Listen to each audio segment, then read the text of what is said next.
Je demande à l'opposition radicale de ne même pas penser un seul instant faire une marche le 11 qu'ils ont décidé. Ils ont décidé pour le 11. De ne même pas penser à ça. Ça dit qu'il faut que ça reste dans les simples déclarations. Ça, c'est un conseil que je leur donne.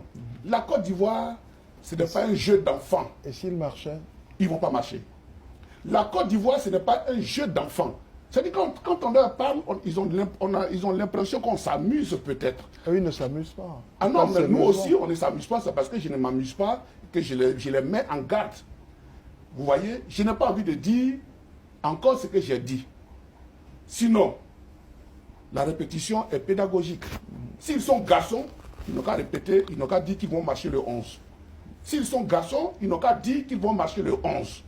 Non, qu'on respecte la Côte d'Ivoire. Nous sommes un pays normal, un pays qui évolue. On ne se lève pas un matin pour dire que oui, on va marcher. Non, ce n'est pas possible. Ce n'est pas possible. Très bien. Voilà. Il faut respecter les Ivoiriens. Les Ivoiriens vont aux élections. Vous voyez, c'est ce que j'appelle un peu, quand on ne respecte pas les lois de la République, quand on ne respecte pas les lois des institutions de son propre pays, on appelle ça de la voyousie politique. Ça, vous l'avez dit la dernière fois. Je l'ai dit, on appelle ça de la voyousie politique. Les voyous, ce n'est pas seulement les braqueurs que nous voyons.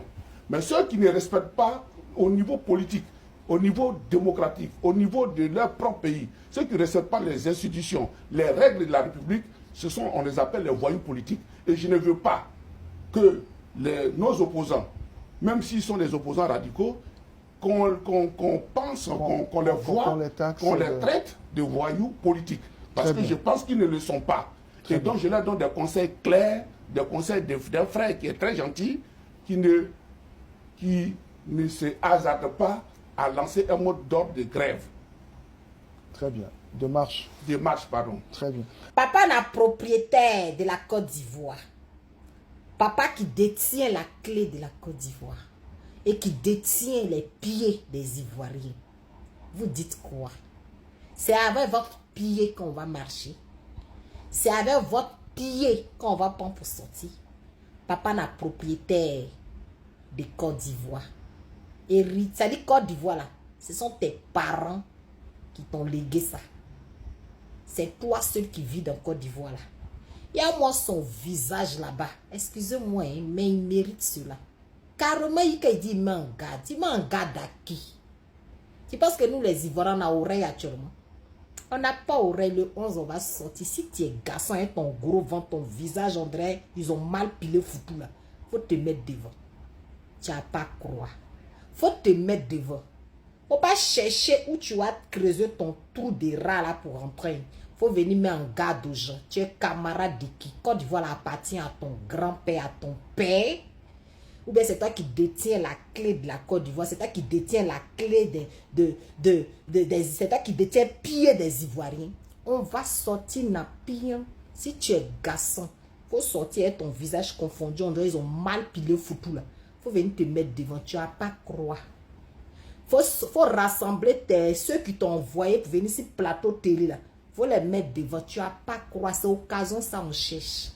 C'est ça là qu'on cherche.